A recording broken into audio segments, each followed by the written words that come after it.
नमस्कार, बहुत बहुत स्वागत है आपका हमारे इस खास कार्यक्रम इस वक्त में। मैं हूं लाल चंद्र सिंह।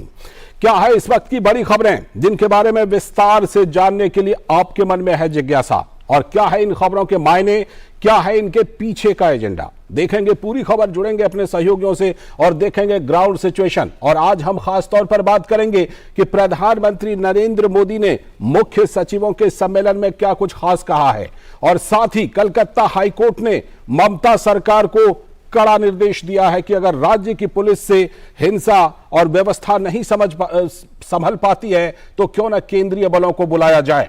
और इसके साथ ही खास तौर पर बात करेंगे कि अग्निपथ योजना को लेकर के कौन फैला रहा है भ्रम और झूठ, और उसका हकीकत क्या है, लेकिन कुछ जो उपद्रवी तत्व हैं वो क्यों फैला रहे हैं उपद्रव। और भी होंगी कई खबरें और कई सवाल, लेकिन सबसे पहले इस वक्त की हेडलाइंस। केंद्र सरकार ने अग्निपथ योजना के तहत पहले बैच की ऊपरी आयु सीमा 21 साल से बढ़ाकर किया 23 साल। रक्षा मंत्री राजनाथ सिंह ने कहा, पिछले 2 सालों में सेना में युवाओं को भर्ती होने का नहीं मिला मौका, नए फैसले से बहुत से नौजवानों को अग्निवीर बनने का मिलेगा मौका। प्रधानमंत्री नरेंद्र मोदी ने आकांक्षी जिला कार्यक्रम की सफलता की सराहना करते हुए इन्हें भारत के प्रेरणादायक जिले बनाने का किया आह्वान। हिमाचल प्रदेश के धर्मशाला में 3 दिवसीय मुख्य सचिवों के राष्ट्रीय सम्मेलन का आज अंतिम दिन। प्रधानमंत्री नरेंद्र मोदी आज से करेंगे गुजरात का 2 दिवसीय दौरा। कल 21,000 करोड़ रुपए की विकास परियोजनाओं का करेंगे लोकार्पण और शिलान्यास। वडोदरा के गुजरात गौरव अभियान में भी लेंगे हिस्सा। जम्मू कश्मीर दौरे के दूसरे दिन रक्षा मंत्री राजनाथ सिंह आज महाराजा गुलाब सिंह जी के राज्याभिषेक समारोह की 200वीं सालगिरह के कार्यक्रम में होंगे शामिल। कल जम्मू कश्मीर के अग्रिम इलाकों की सुरक्षा स्थिति की थी समीक्षा।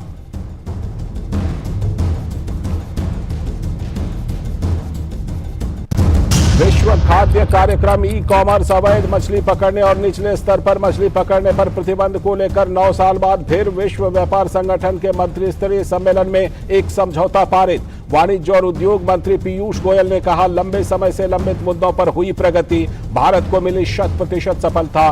सम्मेलन में पेटेंट, मछली पालन, सब्सिडी और निर्बाध व्यापार के मुद्दे पर भारत ने उठाई थी आपत्ति।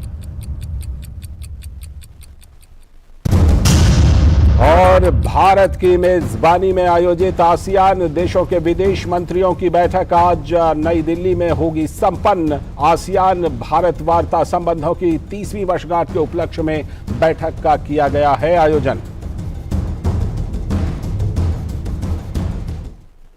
ये थी इस वक्त की हेडलाइंस, और अब देखते हैं खबरों को विस्तार से। और सबसे पहले बात करते हैं कि प्रधानमंत्री नरेंद्र मोदी ने मुख्य सचिवों के सम्मेलन में क्या कुछ खास कहा है। तो प्रधानमंत्री नरेंद्र मोदी ने अखिल भारतीय मुख्य सचिवों के सम्मेलन की अध्यक्षता की, और इस दौरान हिमाचल प्रदेश के धर्मशाला में नीति आयोग द्वारा इस सम्मेलन का आयोजन किया गया है। और प्रधानमंत्री ने आकांक्षी जिला कार्यक्रम की सफलता की सराहना की है। आकांक्षी जिलों को प्रेरणादायक जिले बनाने का प्रयास करना चाहिए, ऐसा प्रधानमंत्री ने कहा है। आकांक्षी क्षेत्र कार्यक्रम को ब्लॉक और शहरों तक भी विस्तारित करना चाहिए। आकांक्षी जिलों के बाद भारत के सर्वश्रेष्ठ युवा अधिकारियों को आकांक्षी जिलों में तैनात किया जाना चाहिए। डिजिटल प्रौद्योगिकी का लाभ उठाकर और मोबाइल ऐप के जरिए शिक्षकों के प्रशिक्षण को मजबूत किया जा सकता है, पीएम ने कहा है। तो प्रधानमंत्री नरेंद्र मोदी ने ये तमाम बातें इसी सम्मेलन में कही हैं। और प्रधानमंत्री नरेंद्र मोदी ने इस सम्मेलन में और कुछ क्या खास कहा है, और इस सम्मेलन में किन खास बातों पर चर्चा हुई है, इस पर बात करने के लिए हमारे संवाददाता सुधाकर दास हमारे साथ जुड़ चुके हैं, जो कि धर्मशाला में ही मौजूद हैं। सुधाकर, प्रधानमंत्री ने खास तौर पर आकांक्षी जिला कार्यक्रम की जो सफलता है उसकी चर्चा की, और भी कई बातों का जिक्र किया। जो मुख्य सचिवों का ये सम्मेलन है, पहला सम्मेलन है, अपनी तरह का पहला सम्मेलन, क्या कुछ इससे निकल कर आ रहा है, और प्रधानमंत्री ने क्या खास संदेश दिया इस सम्मेलन में अध्यक्ष के तौर पर? देखिए लालचंद, सबसे बड़ी बात और सबसे महत्वपूर्ण यही बात की एक तरह से गवर्नेंस में जो लगातार नए प्रयोगों के लिए प्रधानमंत्री नरेंद्र मोदी जाने जाते हैं और ये प्रयोग भी काफी सफल रहा है।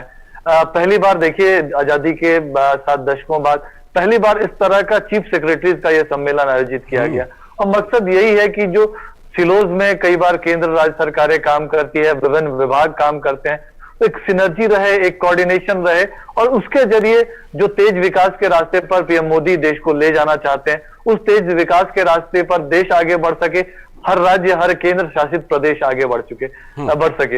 लालचंद जी, कल भी जब बैठक हुई थी तो हमने देखा कि करीब 9-10 घंटे प्रधानमंत्री मोदी लगातार उन्होंने इस बैठक में शिरकत की, हर एक सेशन में वो शामिल हुए, कई तरह से एक तरह से सक्रिय भागीदारी उनकी रही और आज सवेरे से भी वो इस बैठक में शामिल है और जाहिर तौर पर कई अहम विषय, आपने एस्पिरेशनल डिस्ट्रिक्ट प्रोग्राम की चर्चा की और ये प्रधानमंत्री मोदी का ही आइडिया था और इसके जरिए कई बड़े बदलाव हमने देखे जो आकांक्षी जिलों में हुए हैं और पीएम मोदी ने कहा कि इसको ब्लॉक स्तर तक इस तरह से एस्पिरेशनल ब्लॉक्स की बात हो, एस्पिरेशनल सिटीज की बात हो, ऐसे शहर जो कहीं थोड़े पीछे हैं अन्य शहरों के मुकाबले, ऐसे ब्लॉक उन पर अब ध्यान केंद्रित किया जाए, उसकी बात हुई। तो बात जो 100% कवरेज किस तरह से गवर्नमेंट स्कीम्स में वो मिल सके, इसकी बात पीएम मोदी लगातार कर रहे हैं और वो एक अनोखी बात है और उसकी बात उन्होंने की।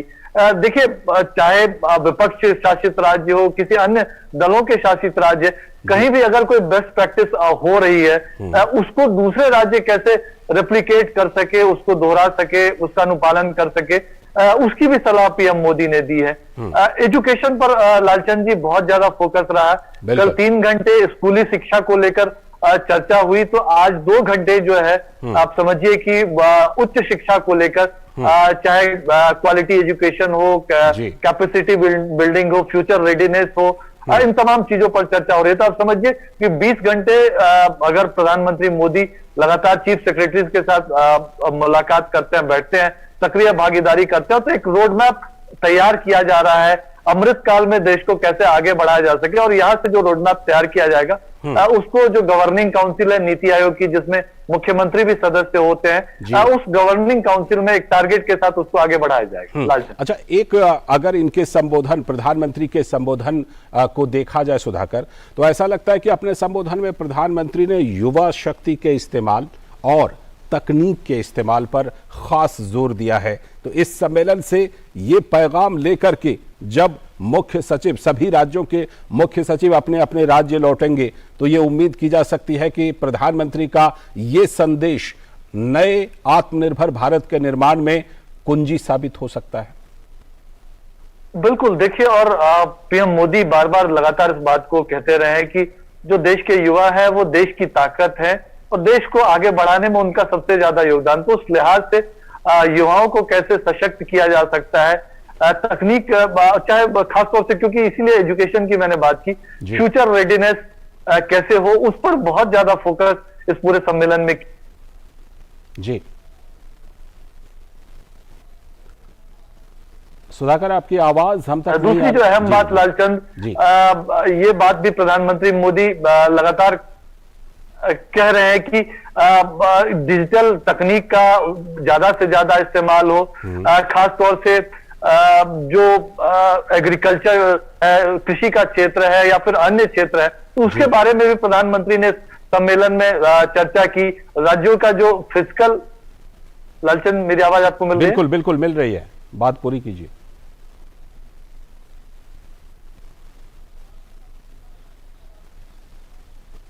जी बिल्कुल, जारी रखिए सुधाकर। मेरा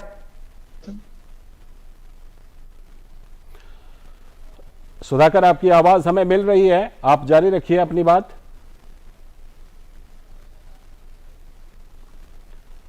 सुधाकर, लगता है आपका म्यूट हो गया, जरा आप अनम्यूट करके अपनी बात को पूरी कीजिए।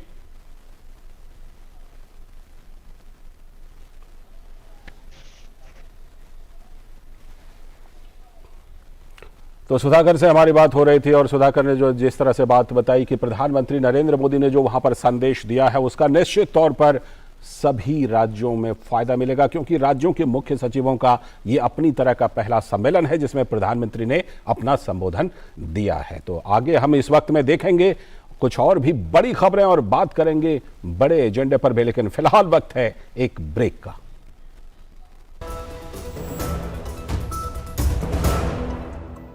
योग व्यक्ति, परिवार, समाज, देश, विश्व और संपूर्ण मानवता को जोड़ता है।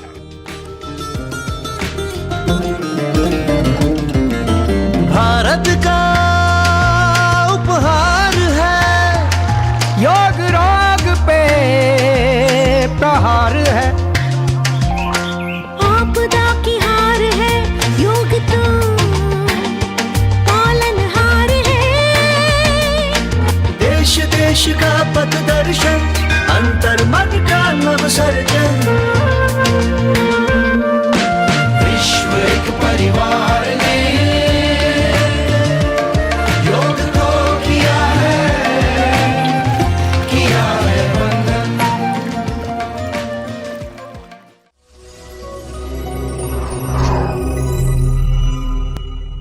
कावेरी रंग छायो, खुशियों से मन गायो। कावेरी रंग छायो, खुशी। कावेरी मेहंदी कोन हाथों पर उतरे प्यार के गहरे रंग। ISI मम्मा, ISI। नो बेटा, हॉट है, पापा को लेट हो जाएगा। पापा, ISI। गेट रेडी बेटा। मम्मी, हमारे घर में सभी प्रोडक्ट्स पर ISI का निशान क्यों है? ISI मार्क का मतलब है विश्वसनीय बेहतरीन क्वालिटी, ताकि हम सब सुरक्षित रहें। ISI मार्क जैसे पापा से है देश सुरक्षित, ISI मार्क से हम सब सुरक्षित।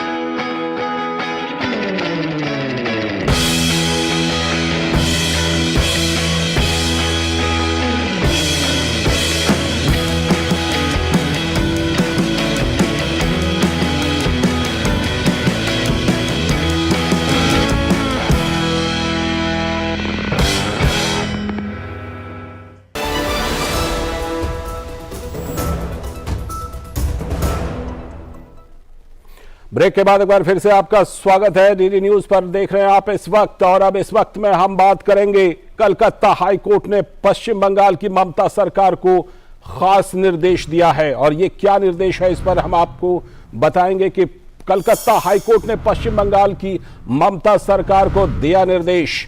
और ये जो निर्देश है, ये विरोध प्रदर्शन जब नियंत्रण से बाहर हो जाएं तो बुलाएं केंद्रीय बल, यही निर्देश है। राज्य की पुलिस अगर विफल रहती है तो केंद्रीय बल से लें सहायता, यह हाईकोर्ट ने कहा है। हाल में दंगाइयों द्वारा की गई हिंसा पर भी सख्त कानूनी कार्रवाई करने का निर्देश हाईकोर्ट ने दिया है। दंगाइयों ने राज्य में किया था हिंसक विरोध प्रदर्शन और तोड़फोड़, और उसी के आलोक में कई जनहित याचिकाओं में की गई थी केंद्रीय बलों की तैनाती की मांग। और उसी के बाद कलकत्ता हाईकोर्ट ने इन्हीं याचिकाओं पर सुनवाई करते हुए राज्य सरकार को यह निर्देश दिया है। तो कलकत्ता हाईकोर्ट का यह निर्देश इसलिए भी खास है क्योंकि ममता बनर्जी, आमतौर पर आप देखते होंगे कि केंद्रीय एजेंसियां जो हैं उनका विरोध करती रही हैं, लेकिन जिस तरह से हाईकोर्ट ने कहा है कि आपकी राज्य की पुलिस से अगर मामला नहीं संभलता है तो आप केंद्रीय बल का इस्तेमाल जरूर करें। जुड़ रहे हमारा संवाददाता प्रसेनजीत बख्शी इसी खबर पर जुड़ चुके हैं कोलकाता से।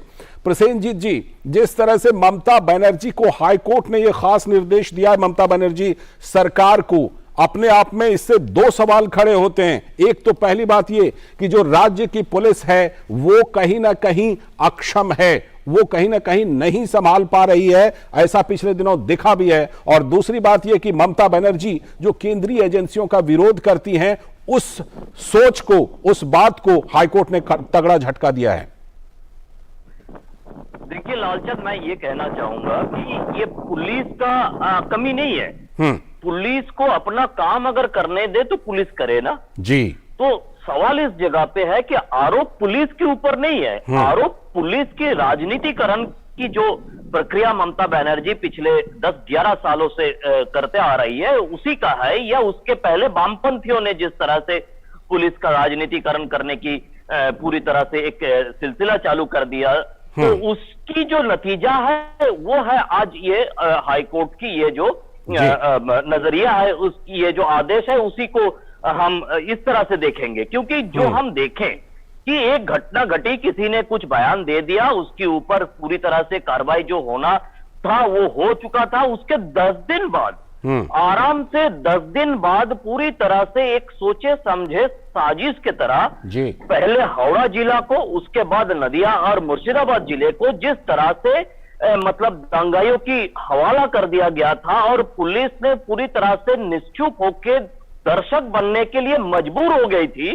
इसी के कारण अदालत को इस तरह के निर्देश देना पड़ा। इसके पहले हम सीएए एनआरसी के मामले में भी देखा, इसी मुर्शिदाबाद जिले में इस तरह से एक हफ्ते तक दंगाइयों ने पूरी जिला को एक तरह से मैंने आजकल हम लोग पिछले साल पर और आज हम जिस तरह से कई राज्यों में देख रहे हैं, उस तरह से एक स्थिति पैदा कर दिए थे और पुलिस को मजबूर बनाया दिया गया था कि आप चुपचाप खड़े होकर देखते रहे। तो इसीलिए अदालत को यह बोलना पड़ा कि इस तरह से जब हाथ से निकलता जा रहा है, आप देख रहे हो दंगाई का हवाले पुलिस स्टेशन, दंगाई के हवाले रेलवे स्टेशन, जिस तरह से किसी एक लड़की को उठा के उनकी फेसबुक पोस्ट के कारण उनको जेल में डाल दिया गया था, बेचारा को जेल में रहना पड़ा 3-4 दिन और कल ही उनको बेल मिल सका किसी तरह से। तो इस तरह से जब हाथ आप मुख्यमंत्री है, आप प्रशासन के सबसे ऊपर बैठे हुए हैं, आपको सोचना चाहिए तो आप क्यों नहीं इस केंद्रीय बल को बुला रहे हो? आप क्यों नहीं? इसके पहले कोलकाता को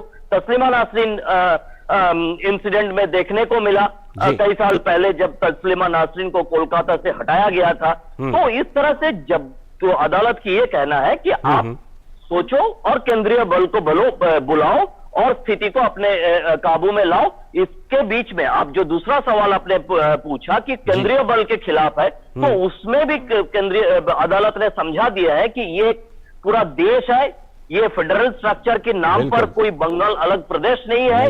जिस तरह से बाकी देशों में फेडरल स्ट्रक्चर की कॉन्सेप्ट है, बंगाल की फेडरल स्ट्रक्चर ऐसा, हिंदुस्तान की फेडरल स्ट्रक्चर ऐसा नहीं है। तो ये भी समझा दिया है अदालत ने, लालचंद। बिल्कुल। और जिस तरह से जो हाल में दंगाइयों द्वारा हिंसा, तोड़फोड़, आगजनी ये सब की गई थी, उसके बाद राज्य सरकार ने इस पर एक रिपोर्ट दाखिल की थी प्रसेनजीत जी।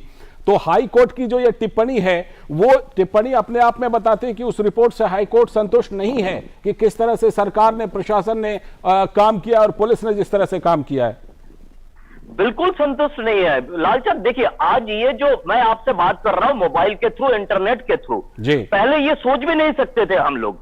तो आज ये इंटरनेट और मोबाइल के जमाने में अगर आप ये सोचे कि हावड़ा जिला में क्या हो रहा है, ये किसी को गंगा नदी के उस पार क्या हो रहा है, ये गंगा नदी के इस पार कोलकाता में या दिल्ली में बैठे हुए लालचंद को पता नहीं चलेगा जी। ये तो होता नहीं है। सबको पता है, सबको पता है कि किस तरह से मुंबई रोड और दिल्ली रोड, ये जो 2 रोड गोल्डन क्वाड्रिलेटरल में बनाया गया है, इस रोड के दोनों आजू बाजू में किस तरह से 2 दिन से आगजनी, लोगों ने उसको फुटेज उठा के एकदम आराम से सोशल मीडिया में छोड़ के रखे थे और लोगों को पता चल गया कि क्या भयानक स्थिति हावड़ा में बन गया।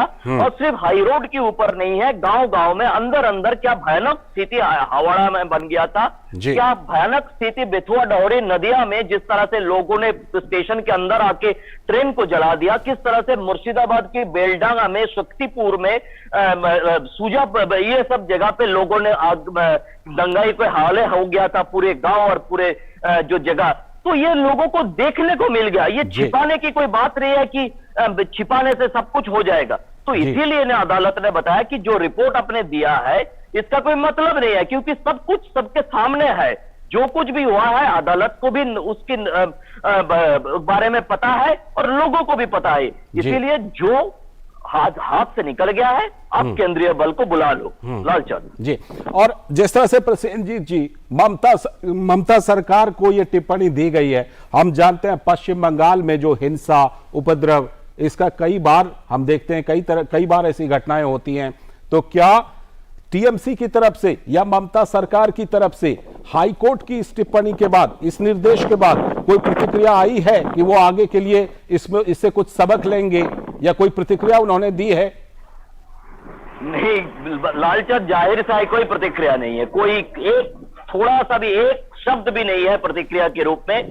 क्योंकि ये जैसे आपने पूछ रहे थे, मैं वैसे ही बताऊं कि अदालत की ये जो निर्देश है, ये 2 चीजें साबित कर दिया जी। एक तो है कि जिस तरह से पुलिस को नाकाम करके रखा जा रहा है, ये गलत है, ये हाईकोर्ट ने एक तरह से इशारा करके समझा बिल्कुल। दिया है। और दूसरी तरफ कि अगर जरूरत पड़े, आप सोचो कि अगर दंगाई की अब दंगा या आगजनी आपकी मुट्ठी से निकल जा रहा है, तो आप केंद्रीय बल जिसके खिलाफ आप पूरी तरह से केंद्रीय बल हो, चाहे वो ईडी हो, चाहे वो जी। सीबीआई हो, कुछ भी हो। और अगर हमारे दर्शकों को याद है तो इंडियन आर्मी के खिलाफ भी ममता बनर्जी बिल्कुल। मुहिम छोड़ दी थी कई साल पहले, जब इंडियन आर्मी अपने रूटीन चेकअप के लिए वो गाड़ी की आवाजाही के ऊपर एक ब्रिज के ऊपर गाड़ी की आवाजाही की जो है, कितने जी। गाड़ी इसमें जाती है, कितने गाड़ी आती है, अगर किसी जगह पे वार हो जाए तो इस ब्रिज को हम इस्तेमाल किए, रूटीन कुछ प्रोसेस कर रहे थे। तब ममता बनर्जी ने अचानक हल्ला बोल कर दिया कि पूरे बंगाल को बिल्कुल, आर्मी के ममता हवाले ऐसा कर अक्सर दिया जा रहा करती है। रही हैं। बिल्कुल। तो चलिए, बहुत बहुत शुक्रिया फिलहाल प्रसेनजीत जी, फिलहाल आपका बहुत बहुत शुक्रिया। हाईकोर्ट ने तो सख्त निर्देश ममता बनर्जी की सरकार को दिया है, लेकिन बड़ा सवाल यही है कि क्या ममता बनर्जी से कोई सबक लेंगी भविष्य के लिए, ताकि राज्य में इस तरह की हिंसा को रोकने में वो केंद्रीय बल का इस्तेमाल कर सकें, उसकी सहायता ले सकें। बहरहाल वक्त है एक ब्रेक का, और ब्रेक के बाद जब लौटेंगे तब करेंगे आज की खास चर्चा की अग्निपथ योजना को लेकर कौन फैला रहा है भ्रम और झूठ। आप देखते रहिए डीडी न्यूज। कावेरी रंग छायो खुशियों से मन गायो, कावेरी रंग छायो खुशी। कावेरी मेहंदी कोन हाथों पर उतरे प्यार के गहरे रंग। लहलहाती फसल, भरे पूरे खेत खलिहान, हर किसान का बस यही अरमान। लेकिन प्रकृति पर किसका जोर? कभी बारिश, कभी बिजली, कभी ओला, कभी सूखा, तो कभी कीट पतंग का प्रकोप कर दे नुकसान कमर तोड़। भैया खेती में तो जोखम रहता ही है, अब क्या करें? अब प्रकृति का कोनो उपाय है का? प्रकृति का तो नहीं, मगर नुकसान का उपाय है। अच्छा? हाँ, AIC से फसल बीमा। फसल बीमा? मतलब मामूली सा प्रीमियम दो और बड़ी चिंता से मुक्ति पाओ। अरे वाह! AIC से अपनी जरूरत अनुसार कोई फसल बीमा चुने, जैसे प्रधानमंत्री फसल बीमा योजना। बुआई से लेके कटाई तक प्राकृतिक आपदा से सुरक्षित रहे किसान, भरपाई हो पूरी अगर फसल का हो नुकसान। जब AIC का है साथ तो ना डर ना फिक्र की बात। Agriculture insurance company of India limited. AIC। चल भाई, झुमके बदली कराने हैं। अरे आंटी, ये रही सामने सोने की दुकान, यहाँ से बदलवा लो। पर खरीदा तो उस दुकान से था। अरे अगर हॉलमार्क का निशान है ना, तो कहीं से भी अदला बदली करा लो, वो भी बिना किसी डर के। सच? हाँ, 16 आने। सोना कहीं भी खरीदो, बेचो बेझिझक बेफिक्र, हॉलमार्क के साथ। हॉलमार्क है तो सोना है। योग व्यक्ति, परिवार, समाज, देश, विश्व और संपूर्ण मानवता को जोड़ता है।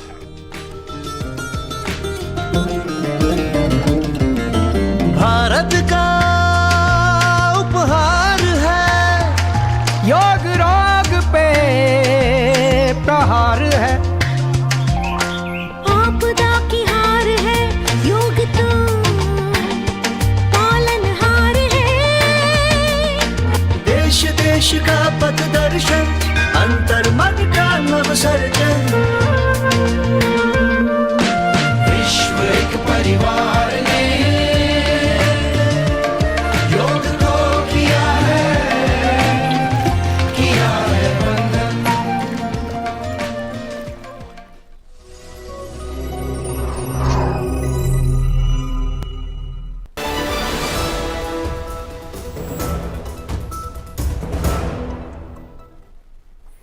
ब्रेक के बाद एक बार फिर से आपका स्वागत है डीडी न्यूज पर। आप देख रहे हैं खास प्रोग्राम इस वक्त, और अब बारी आ गई है आज की खास चर्चा की कि अग्निपथ योजना का जो विरोध प्रदर्शन हो रहा है वो विरोध है या उपद्रव है, और कौन फैला रहा है युवाओं में झूठ और भ्रम की स्थिति को। तो बड़ा सवाल यही कि अग्निपथ योजना के विरोध में प्रदर्शन या फिर उपद्रव क्या हो रहा है देश के कई राज्यों में, और अग्निवीरों की भर्ती को लेकर प्रदर्शन में कई जगहों पर उपद्रवियों की घुसपैठ हो चुकी है। प्रदर्शन के दौरान सरकारी संपत्तियों को बनाया जा रहा है निशाना। प्रदर्शन की आड़ में बिहार में कई जगहों पर उपद्रवियों ने ट्रेनों को भी बनाया निशाना। नौजवानों के बीच भ्रम फैलाकर कुछ लोग कर रहे हैं उन्हें गुमराह। सरकार ने अग्निपथ योजना में अग्निवीरों की भर्ती की अधिकतम उम्र सीमा को बढ़ाकर कर दिया है फिलहाल 23 वर्ष। योजना से ना तो सेना के रेजिमेंट व्यवस्था में बदलाव होगा, ना ही सामान्य भर्ती प्रक्रिया में कोई बदलाव होगा। रक्षा मंत्री राजनाथ सिंह ने नौजवानों को आश्वस्त किया है, तो फिर झूठ कौन फैला रहा है? कई देशों में सफल रहे हैं अल्पावधि कार्यकाल वाले मॉडल जो अग्निपथ योजना में है। अल्पावधि मॉडल से नौजवानों को बेहतर प्रशिक्षण से मिलता है लाभ। कोरोना महामारी के बाद नौजवानों के लिए रोजगार और स्किल ट्रेनिंग के लिए सरकार लेकर आई है इस योजना को। योजना पर सियासत की साजिश इसको लेकर फैला रही है भ्रम, क्योंकि राहुल गांधी समेत कई नेता नौजवानों के बीच रख रहे हैं भ्रामक तथ्य और तथ्यों को समझे बगैर उपद्रवी हिंसा फैलाकर एक नई शुरुआत पर लगा रहे हैं प्रश्न चिन्ह। तो हमारा प्रश्न यह है कि कौन ये साजिश कर रहा है? हम इस पर आगे बढ़ेंगे, चर्चा करेंगे, लेकिन इससे पहले जरा देख लेते हैं कि रक्षा मंत्री राजनाथ सिंह ने क्या कुछ आश्वासन दिया है युवाओं को। केंद्र सरकार द्वारा घोषित की गई अग्निपथ योजना भारत के नौजवानों को देश की रक्षा व्यवस्था से जुड़ने और देश की सेवा करने का एक सुनहरा अवसर देता है। अग्निवीर हूं, यह उनकी ताजिंदगी के लिए पहचान बन जाती है। पिछले 2 साल से सेना में भर्ती की प्रक्रिया न होने के कारण बहुत से नौजवानों को सेना में भर्ती होने का अवसर नहीं मिला। यह सच्चाई है। इसलिए युवाओं के भविष्य को ध्यान में रखते हुए और उनके प्रति संवेदनशीलता दिखाते हुए प्रधानमंत्री जी के अनुमोदन पर सरकार ने फैसला किया है कि अग्निवीरों की भर्ती की आयु सीमा को इस बार बढ़ाकर 21 से 23 वर्ष कर दिया जाए। यह वन टाइम रिलैक्सेशन दिया गया है। इससे बहुत सारे नौजवानों को अग्निवीर बनने की पात्रता स्वतः मिल जाएगी। और मैं यह भी कहना चाहता हूं कि भर्ती प्रक्रिया कुछ ही दिनों में प्रारंभ होने जा रही है। मैं सभी नौजवानों से अपील करता हूं कि सेना में भर्ती होने की वह तैयारी करें और इसका पूरा लाभ उठाएं। मंत्री का बयान, और अब जरा सुनते हैं कि सेना प्रमुख ने क्या कुछ कहा है। अगली 2 दिन में ये अधिसूचना या नोटिफिकेशन joinindianarmy.nic.in पर यह घोषित किया जाएगा और उसके पश्चात हमारे आर्मी रिक्रूटमेंट ऑर्गेनाइजेशंस है वो रजिस्ट्रेशन और रैली उसका शेड्यूल डिटेल में डिक्लेयर करेंगे। और अंत में जहां तक अग्निवीर्स का रिक्रूटमेंट ट्रेनिंग सेंटर में जाने का सवाल है, तकरीबन इस साल के दिसंबर तक पहला अग्निवीर की ट्रेनिंग रिक्रूट सेंटर में शुरू हो जाएगी। तो सरकार के मंत्री हों या फिर सेना के बड़े अधिकारी लगातार बता रहे हैं कि इस योजना की क्या विशेषता है और किस तरह से युवाओं के हित में भी है, लेकिन फिर भी कुछ लोग हैं कि भ्रम और झूठ फैला रहे हैं। कौन है वो लोग, करेंगे इस पर चर्चा, लेकिन फिलहाल वक्त है एक ब्रेक का। ब्रेक के बाद जब लौटेंगे तो अपने मेहमानों के साथ इसी बात पर करेंगे चर्चा।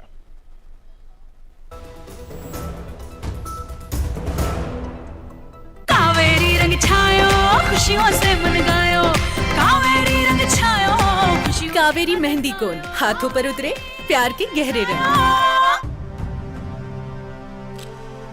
भारत की पोलियो से जीत की कहानी बड़े बड़े शब्दों में लिखी जाएगी, पर इस जीती हुई लड़ाई को कायम रखने के लिए हमें अपने प्रयासों को जारी रखना होगा जब तक दुनिया से पोलियो का खतरा पूर्ण रूप से टल न जाए। खतरा है बरकरार, इसीलिए पोलियो की खुराक पिलाना है हर बार। 2 बूंद हर बार, पोलियो पर जीत रहे बरकरार। होंगे बच्चे स्वस्थ भले फूलेगा बचपन, इन्हें पिलाओ मुगली घुट्टी 555। मॉनसून में गर्मी से राहत तो मिलती है, पर इस दौरान बीमारी की संभावना भी बढ़ जाती है। बरसात में असुरक्षित भोजन खाने की वजह से खाद्य जनित बीमारियों की संभावना बढ़ सकती है। कुछ अहम चीजें जिनसे हम सुरक्षित रह सकते हैं। खाना पकाने से पहले बाजार से खरीदी गई सभी चीजों को ठीक से धो लें। अपनी और आसपास की स्वच्छता का ध्यान रखें। सिर्फ साफ पानी का ही इस्तेमाल करें। ताजा खाना ही खाएं और उतना ही बनाएं जितनी आवश्यकता हो। बचे हुए खाने को ठंडा होते ही फ्रिज में रख दें ताकि खाने में हानिकारक सूक्ष्म जीवों का विकास न हो, और जब खाएं तो उसे अच्छी तरह गर्म करके खाएं। जल्दी खराब होने वाली चीजें जैसे दूध दही को तुरंत फ्रिज में रखें। अपने खाने में ताजी और स्थानीय सामग्री का इस्तेमाल करें। काली मिर्च, लहसुन, अदरक, जीरा, धनिया, हल्दी भी शामिल करें। Food safety and standards authority of India द्वारा जनहित में जारी।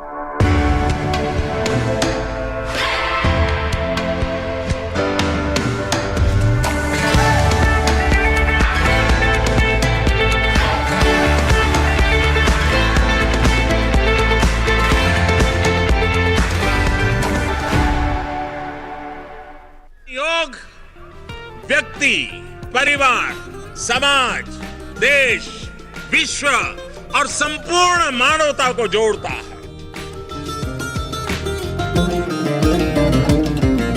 भारत का उपहार है, योग रोग पे प्रहार है। आपदा की हार है, योग तो पालनहार है। देश देश का पथ दर्शन, अंतर मन का नव सर्जन। विश्व एक परिवार ने योग को किया है वंदन।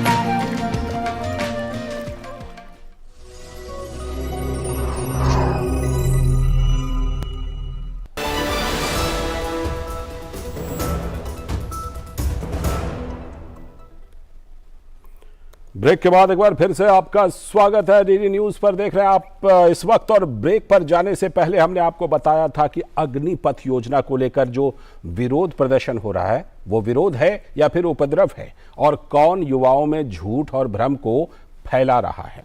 आज हम इसी पर चर्चा कर रहे हैं और चर्चा में हमारे साथ जुड़ रहे हैं दो खास मेहमान। भारतीय जनता पार्टी के प्रवक्ता, बल्कि तीन मेहमान हमारे साथ जुड़ चुके हैं। गोपाल कृष्ण अग्रवाल जो भारतीय जनता पार्टी के प्रवक्ता हैं, बहुत बहुत स्वागत गोपाल कृष्ण जी।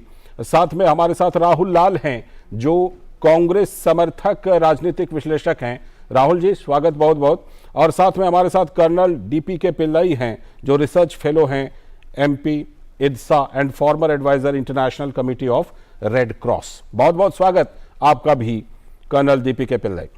मैं राजनीतिक नेताओं विश्लेषकों के पास जाऊं उससे पहले मैं कर्नल डीपी के पिल्लई के पास ही चलता हूं। कर्नल डीपी के पिल्लई, सबसे पहले यही बात बताइए कि जो कुछ भी आलोचना के तर्क हैं कि इससे कमिटमेंट में कमी आएगी सेना में इससे प्रोफेशनलिज्म में कमी आ सकती है, क्या आपको इन तर्क में कोई आधार नजर आता है? और क्या आपको लगता है कि इस तरह की कोई बात, कोई आशंका है इस नई योजना के तहत?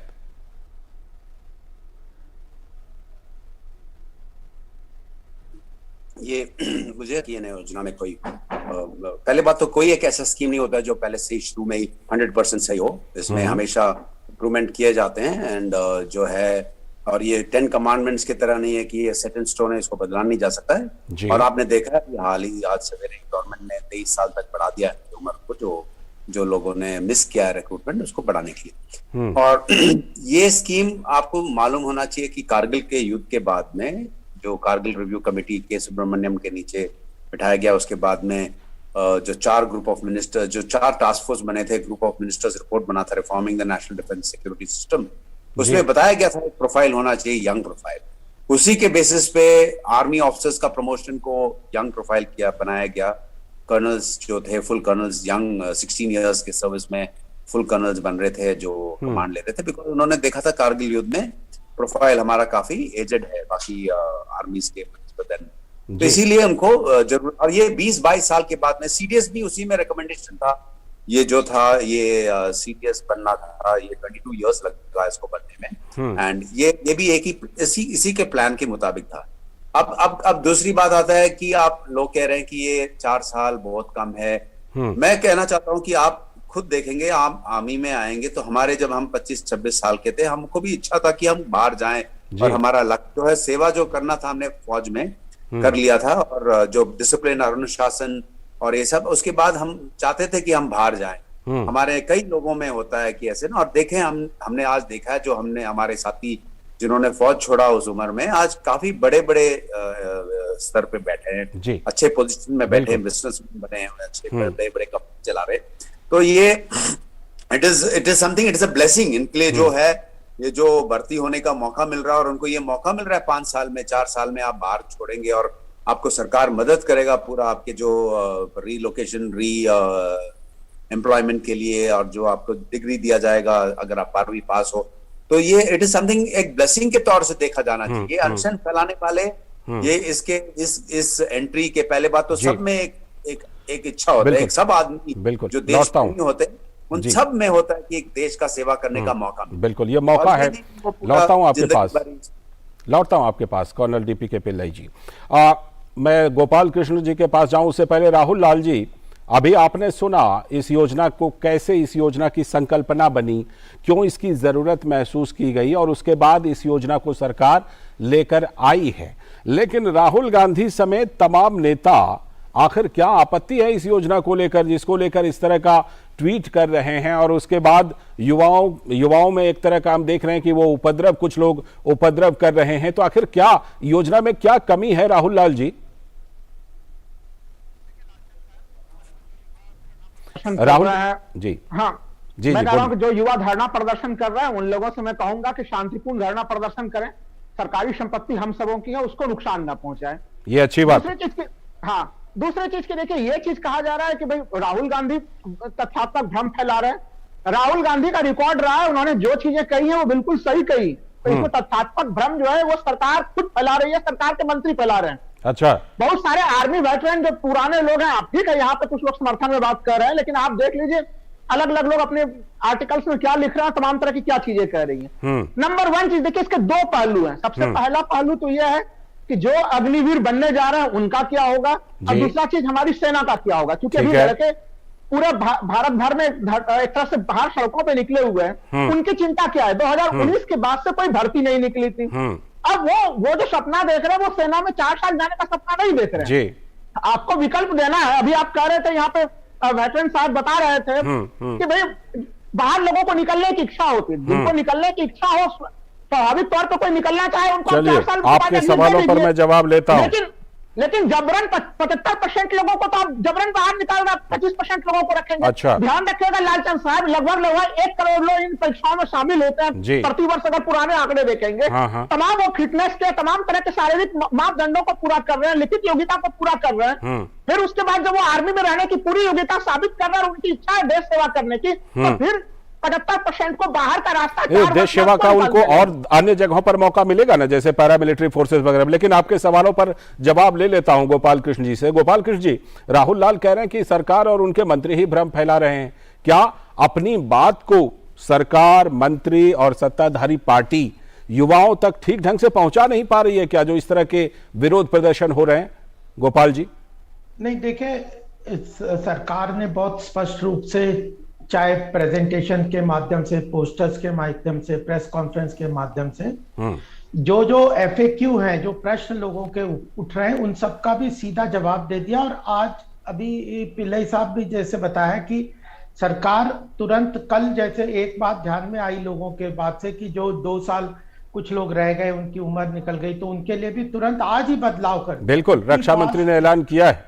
हाँ, रक्षा मंत्री जी ने और प्रधानमंत्री जी के सहमति से उन्होंने कहा कि यह ऐलान किया गया है। तो सरकार ने बार बार स्पष्ट रूप से, जब प्रेस कॉन्फ्रेंस की थी रक्षा मंत्री जी ने, तब भी कहा था कि 4 साल के बाद जो 75% लोग, जो 25 तो फुल टर्म्स में चले जाएंगे, पूरी तरह सेना में एब्जॉर्ब हो जाएंगे, 75% के लिए भी वैकल्पिक क्या क्या रोजगार के अवसर उपलब्ध है, उसके बारे में और ऑप्शंस हम जांचेंगे, खोलेंगे, और उनके लिए और रिजर्वेशन से जो भी आवश्यकता होगी उसके लिए प्रायोरिटी वगैरह सेट करेंगे। और कई स्टेट्स ने अनाउंस करना भी शुरू कर दिया। तो यह जो प्रीएम्प्ट कर देते हैं हर चीज को, हर किसी नई स्कीम में चैलेंजेस होते हैं, लेकिन जो चैलेंजेस को प्रीएम्प्ट करके उनको बिल्कुल ये कह देना कि गोपाल कृष्ण जी पहले पायलट प्रोजेक्ट लेके आ जाते हैं आप। मैं कह रहा हूँ खाली आप पायलट प्रोजेक्ट लेके आ जाते हैं, समस्या नहीं होती। नहीं तो पायलट प्रोजेक्ट आपने, देश में 75 साल हो गए, आप भी कब से कोई चीज का डिसीजन, आप तो कांग्रेस की तरह ये तो नहीं चल सकता ना कि डिसीजन ही मत लो, बैठे रहो, किसी चीज को कुछ करो ही मत। आप जब भी कोई बदलाव करोगे, सेना के तीनों विंग के लोगों के साथ गहन चिंतन के बाद जैसे आया कि 4 साल कई दिनों से चर्चा करके उनके कंसेंट से, उनकी आवश्यकताओं की पूर्ति से, और अभी 2 महत्वपूर्ण बात आई है कि एक कारगिल रिपोर्ट में भी था कि हमारी सेना को यंगर प्रोफाइल बढ़ानी है, तो इसमें 32 साल की आज प्रोफाइल है, वो 26 की हो जाएगी और उसमें 50% जब 10 साल बाद भी जब पूरे अग्निवीर आ जाएंगे 25% करते हुए भी, तब भी 50% पुराने एक्सपीरियंस लोग रहेंगे और इनका भी 10 साल का एक्सपीरियंस हो चुका होगा। ठीक है, तो सेना में एक प्रक्रिया भी होती है सिलेक्शन की। लौटता हूं आपके पास गोपाल तो जी। यह भी इस बार में 4 साल हाँ, जवाब बिल्कुल राहुल जी आपने जो सवाल उठाया है ना, आपने जो पायलट प्रोजेक्ट वाला सवाल उठाया है, मैं चाहता हूं कि उसमें कर्नल पिल्लई जो हैं वो अपना नजरिया रखें कि क्या कर्नल पिल्लई, राहुल जी जो सवाल उठा रहे हैं कि पहले इस योजना को एक पायलट प्रोजेक्ट के तौर पर लाना चाहिए था, आपको क्या लगता है कि ये उनका ये सवाल जो है वो जायज है, उनका नजरिया? ये जैसे मैंने पहले भी कहा था, ये कोई सेट इन स्टोन ये नहीं है कि वहां से भगवान से ये जैसे कि कोई कमांडमेंट्स है कि इसी को इसको बदला नहीं जा सकता है। आपने देख लिया कि आज ही बदल गया है, जो 21 ईयर्स 23 ईयर्स का किया है, तो ये पायलट का जरूरत नहीं है। ये जो है एक मोशन को जब तक आप एक आइडिया को सेट इन मोशन नहीं करेंगे तब तक आपको कैसे पता चलेगा इसके प्रॉब्लम्स क्या है। एक फ्लो, एक पायलट प्रोजेक्ट करके एक बार आपने ट्रायल टीम कर लिया तो उसमें आपको क्या मींस ये जरूरी है कि एक स्ट्रीम होना चाहिए। ये नहीं कि पायलट प्रोजेक्ट कर दिया फिर 6 महीने बाद उसको बंद कर दिया तो फिर पता चले कि आपको प्रॉब्लम्स क्या है, कैसे पता चलेगा। राहुल जी, अभी हो सकता है कि कल गवर्नमेंट सोच ले कि 25% के बजाय 50% को रखेंगे या 33%। बिल्कुल राहुल जी, कोई ये नहीं है कि हम लोग को 25% ही रखना है जी। राहुल जी आपकी आवाज नहीं आ रही है। राहुल जी आपकी देखिए जरा म्यूट हो गया क्या? राहुल जी देखिए जरा आपका म्यूट हो गया क्या? हाँ, मैं ये कह रहा था कि जिस तरह कर्नल पिल्लई कह रहे हैं कि दरवाजा तो खुला हुआ है, सरकार ने दरवाजे खोल रखे हैं और जो कुछ भी जरूरत महसूस हो रही है उसको सरकार उसमें शामिल कर रही है, तो पायलट प्रोजेक्ट की जरूरत क्या थी? देखिए, सरकार पायलट प्रोजेक्ट नहीं लेके आती है, हम लोगों ने देखा है ना किस तरह से नोटबंदी के मामले में क्या हुआ, इसी तरह से जीएसटी में हर दिन संशोधन ही कर रहे थे और हजारों संशोधन ही हो रहे थे। सुन लीजिए का मतलब सुन तो लीजिए, अरे सुन तो लीजिए पहले आप। देखिए, सबसे गोपाल जी आपके पास आ रहा हूं, बिल्कुल जवाब दीजिएगा। जिस समय देश में बेरोजगारी सबसे चरम स्तर पे है, उस समय बेरोजगार युवाओं के शोषण का एक यंत्र है ये पूरा का पूरा अग्निपथ और अग्निवीर की पूरी योजना। हमारे देश के युवा बेवकूफ नहीं है कि वो अचानक से सरकार की घोषणा के बाद किसी पार्टी ने नहीं कोई जो एक्शन लिया था, किसी पार्टी के कॉल पे आंदोलन नहीं हुआ। जवाब ले लेते हैं गोपाल कृष्ण जी से। देश भर का युवा स्वाभाविक रूप से सामने होकर के जवाब लेते हैं गोपाल कृष्ण जी से। सबसे महत्वपूर्ण बात यह है कि आर्मी के चीफ ने पहले भी कहा था कि यह जो आर्मी की जो रिक्रूटमेंट है ये देश की सुरक्षा और उस नेशनल सिक्योरिटी से रिलेटेड है। ये कोई एम्प्लॉयमेंट जनरेशन का वेन्यू नहीं है केवल। ठीक है, एम्प्लॉयमेंट भी होता है, लेकिन देश में एक नेशनलिस्ट भावना बढ़े, देश में एक सुरक्षा की जो सेना का जो पूरी तीनों आर्म फोर्सेस का सुरक्षा का जो जिम्मेदारी है उसको मजबूत करे, तो उस आर्मी की आवश्यकताओं के अनुसार भी डिसीजन लिए जाते हैं।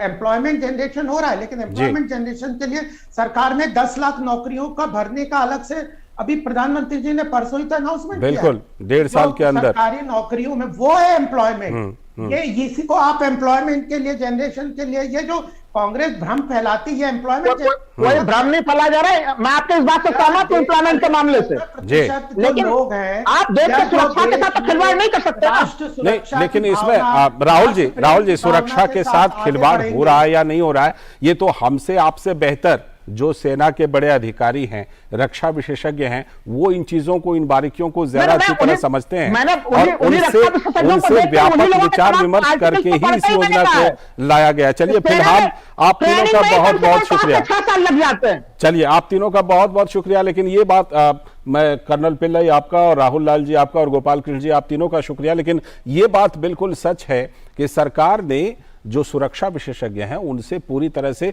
व्यापक विचार विमर्श करके ये योजना सरकार लेकर आई है और उसमें तीनों, चाहे सेना हो, युवा हो या फिर जो आगे चलकर उद्योग जगत हैं, कॉरपोरेट वर्ल्ड हैं, उन तीनों के लिए इस योजना में बहुत कुछ है। लेकिन बात फिर वही है कि कुछ लोग ऐसे होते हैं जो कि उसको लेकर भ्रम फैलाते हैं और जो विरोध प्रदर्शन है वो कई जगह पर उपद्रव में बदल जाता है, जो नहीं होना चाहिए। और इस मामले में युवाओं को सरकार ने जो बातें कही हैं उस पर भरोसा करना चाहिए।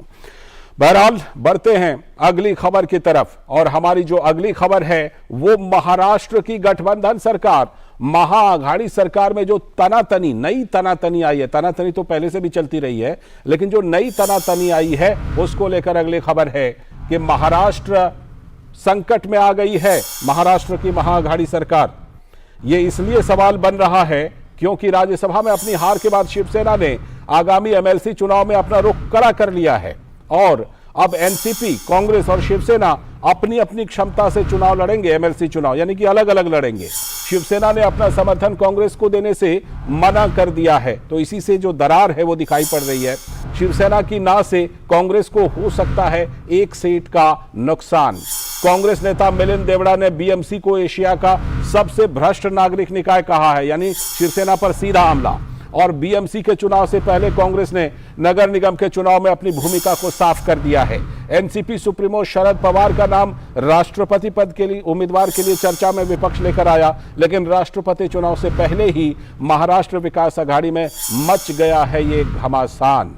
तो ये बड़ा सवाल कि जो महाराष्ट्र की महाआघाड़ी सरकार है उसमें ये नई तनातनी जो पैदा हुई है ये आगे चलकर क्या दिशा देगी, इसी पर जुड़ रहे हैं अपने संवाददाता शिशिर शेलार से, जो मुंबई से हमारे साथ जुड़ चुके हैं। शिशिर, सवाल वही कि तनातनी तो पहले भी चलती रही है, लेकिन ये जो नई तनातनी है जिसमें कि असहयोग की बात कही गई है और जिस तरह से मिलिंद देवड़ा ने बीएमसी को भ्रष्ट बताकर शिवसेना पर सीधा और बड़ा हमला बोला है, इससे महाआघाड़ी की ये संकट कितनी बड़ी संकट है शिशिर? बिल्कुल, देखिए इस वक्त अगर देखा जाए तो कहीं ना कहीं महाविकास आघाड़ी को राज्यसभा चुनाव के दौरान मुक्की खानी पड़ी थी। हालांकि इससे पहले, चुनाव से पहले अगर देखा जाए, महाविकास आघाड़ी ने दम भरा था कि उनके पास जो है सीटें काफी पर्याप्त है और इसलिए जितने भी उनके जो कैंडिडेट्स है वो जीत पाएंगे। लेकिन इस बार अगर देखा जाए राज्यसभा चुनाव के बाद हमने देखा किस प्रकार से जो वोटों का गणित था वो बीजेपी ने सटीक बिठाया था और इसीलिए उनका जो उम्मीदवार था और एक वो चुन के राज्यसभा उन्होंने भेज दिया। हालांकि अब बात करें विधान परिषद चुनाव की तो ऐसे में ये कहेंगे कि दूध का जला जो छाछ भी फूंक फूंक कर पीता है, तो ऐसे में ये देखना होगा कि महाविकास आघाड़ी किस प्रकार से जो है अपने अलग अलग जो कैंडिडेट्स उन्हें खड़े किए, जहां पे शिवसेना के 2 कैंडिडेट्स है, एनसीपी के 2 कैंडिडेट्स है, कांग्रेस के 2 कैंडिडेट्स है, वही बीजेपी ने 5 कैंडिडेट्स खड़े किए। हालांकि बात अगर 4 पक्षों की करें, मतलब बीजेपी की बात करें, राष्ट्रवादी कांग्रेस की बात करें, शिवसेना की बात करें, इन तो राष्ट्रवादी कांग्रेस और शिवसेना के पास पर्याप्त वोट है इन दोनों पार्टियों के पास, लेकिन कांग्रेस और बीजेपी के पास वोटों की कमी है। तो ऐसे में इस वक्त अगर देखा जाए, ये देखा जा रहा है कि सीधा मुकाबला कहीं ना कहीं बीजेपी और कांग्रेस में है, क्योंकि पिछली बार जो है शिवसेना की तरफ से जो है वोट मांगने की शुरुआत उन्होंने की थी, बाकी अन्य पार्टियों से वोट उन्होंने मांगे थे, उनसे मदद मांगी थी, जो अपक्ष थे उनसे मदद मांगी थी। लेकिन क्या इस बार कांग्रेस जो है बाकी जो अपक्ष है उनके साथ कोई वार्तालाप करती है? साथ ही साथ उनके साथ जो सत्ता में 2 पक्ष है उनसे किस प्रकार से उनकी बातचीत होती है, किस प्रकार से वोटों का बंटवारा होता है, ये देखना काफी दिलचस्प होगा। क्योंकि एक बार जो है शिवसेना ने मुक्की खाई हुई है, अब विधान परिषद में शिवसेना का रुख क्या होगा ये भी देखना कहीं ना कहीं काफी महत्वपूर्ण होगा। वही दूसरी ओर अगर देखा जाए तो भारतीय जनता पार्टी ने इससे पहले अपनी कमर कस ली थी। उन्होंने दरअसल अगर देखा जाए तो 6 उम्मीदवार खड़े किए थे। एक जो उम्मीदवार थे सदाभाऊ खोत, वो बीजेपी समर्थित उम्मीदवार थे, लेकिन आखिरी जो दिन था उस वक्त हालांकि उन्होंने अपना नामांकन वापस ले लिया है और 5 उम्मीदवार इस वक्त बीजेपी के, और बीजेपी की तरफ से स्पष्ट कर दिया गया कि रणनीति काफी साफ है, उनके 5 उम्मीदवार चुनकर आएंगे। हालांकि इस बारे में अगर देखा जाए बैठकों का दौर शुरू हो चुका है और इस वक्त अगर बात करें किस प्रकार से शिवसेना हो या फिर कांग्रेस हो या फिर राष्ट्रवादी कांग्रेस हो, अपने अपने खेमे को मजबूत करने की कोशिश कर रही है। और कांग्रेस खास तौर पर अगर देखा जाए तो जो अपक्ष है, क्योंकि तकरीबन 10 सीटें जो है उनको कम पड़ सकती है अपना जो दूसरा उम्मीदवार उसको जिताने के लिए, तो ऐसे में कांग्रेस क्या अपक्षों की मदद लेती है, जो निर्दलीय उनकी मदद लेती है, और साथ ही साथ सत्ता पक्ष में जो 2 पार्टी उनके साथ बैठी है क्या वो उनको मदद करते हैं या नहीं, ये भी देखना काफी दिलचस्प होगा। शिशिर, जिस तरह से कि शरद पवार हालांकि मना कर चुके हैं कि वो राष्ट्रपति पद के लिए उम्मीदवार नहीं बनना चाहते हैं, लेकिन शरद पवार वहां पर महाविकास आघाड़ी के सबसे बड़े नेता हैं और उन्हीं के नेतृत्व में ये कही जा सकती है कि वो सरकार बनी है। लेकिन अब जिस तरह से ये महाआघाड़ी में खींचतान है, उससे शरद पवार की जो राष्ट्रीय राजनीति है, उनका जो वो कद है, उसमें भी कहीं ना कहीं ये डेंट है। इस तरह की चीजें जो महाआघाड़ी में आती हैं।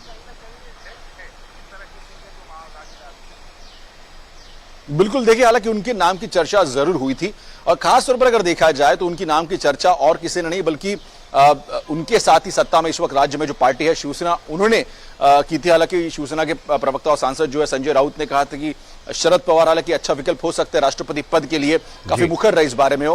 हालांकि एनसीपी ने, खास तौर पर शरद पवार ने यह स्पष्ट कर दिया कि वो इस बारे में, हालांकि उन्होंने कोई वो इस पूरे रेस में नहीं है, वो नहीं चाहते कि वो जो राष्ट्रपति उम्मीदवार है वो खड़े हो जाए। हालांकि अब अगर देखा जाए, जिस प्रकार से मैंने कहा कि राज्यसभा चुनाव के वक्त भी अगर देखा गया तो उन्होंने एक सटीक बात कही थी। उन्होंने कहा कि जो बीजेपी और खास तौर पे देवेंद्र फडणवीस भी है, वो जो है लोगों को जोड़ने में कामयाब रहे। उनका ये अगर बयान देखा जाए तो काफी स्पष्ट होता है कि किस प्रकार से शरद पवार का रुख रहा है। मतलब कहीं ना कहीं बीजेपी जो है राज्यसभा चुनाव में यशस्वी हुई थी। बिल्कुल। और अब परिषद में क्या होता है ये भी देखना काफी महत्वपूर्ण होगा। देखना दिलचस्प होगा। फिलहाल आपका बहुत बहुत शुक्रिया जुड़ने के लिए। शिशिर शेलार हमारे संवाददाता मुंबई से जुड़े थे और बता रहे थे कि जो ये नई खींचतान है महाविकास आघाड़ी में, ये आखिर क्या रंग दिखाएगी। लेकिन कुछ रंग पाकिस्तान में भी दिख रहे हैं और वो रंग जो हैं वो बदले बदले रंग हैं। तो हमारी जो अगली खबर है वो पाकिस्तान के बदले हुए रंग को लेकर है कि किस तरह भारत को लेकर पाकिस्तान का नजरिया ऐसा बदल रहा है, जिसकी हम चर्चा करने वाले हैं। बिलावल भुट्टो का भारत को लेकर बदला नजरिया। बिलावल भुट्टो याद कीजिए बहुत ही मुखर रहे हैं भारत के खिलाफ, लेकिन अब उनका नजरिया बदल गया है। कश्मीर पर अपने बयान के ठीक विपरीत पाकिस्तान के विदेश मंत्री बिलावल भुट्टो ने भारत से जुड़ने की वकालत की है। आर्थिक मोर्चे पर चारों ओर से घिरे हुए पाकिस्तानी सरकार को भारत की अहमियत का एहसास हुआ है। अंतर्राष्ट्रीय स्तर पर अलग थलग पड़े पाकिस्तान के लिए अब भारत से जुड़ना जरूरी हो गया है। इस्लामाबाद में इंस्टीट्यूट ऑफ स्ट्रेटेजिक स्टडीज में बिलावल ने अपना संबोधन दिया और उसी संबोधन में बिलावल ने कहा, क्या भारत से जुड़े बगैर हमारा मकसद पूरा होगा? यानी कि बिलावल भारत से जुड़ना चाहते हैं। करंट अकाउंट की भारी किल्लत के कारण पाकिस्तान को तमाम आवश्यक वस्तुओं के आयात पर प्रतिबंध लगाना पड़ा है। भारत के साथ बेहतर संबंध अगर पाकिस्तान बनाता है तो कई मुश्किलों से वो उबर सकता है। तो ये बड़ी बात कि भारत को लेकर जो पाकिस्तान का नजरिया बदल रहा है, ये मजबूर, लाचार, बेबस पाकिस्तान जो कि अर्थव्यवस्था के मोर्चे पर पूरी तरह से लाचार हो गया है, आईएमएफ की शर्तों को मानकर लगातार कीमतों की वृद्धि कर रहा है और करंट अकाउंट में पैसा नहीं होने की वजह से आवश्यक वस्तुओं की आयात पर भी प्रतिबंध लगा रहा है। अब उसको लगता है कि भारत उसके लिए एक सहारा हो सकता है, क्योंकि भारत अपने दम पर आत्मनिर्भर खड़ा है। तो इसी के साथ आज के इस वक्त में इतना ही, लेकिन डीडी न्यूज पर खबरों और कार्यक्रमों का सिलसिला लगातार जारी है। पूरी टीम को दीजिए अनुमति। नमस्कार।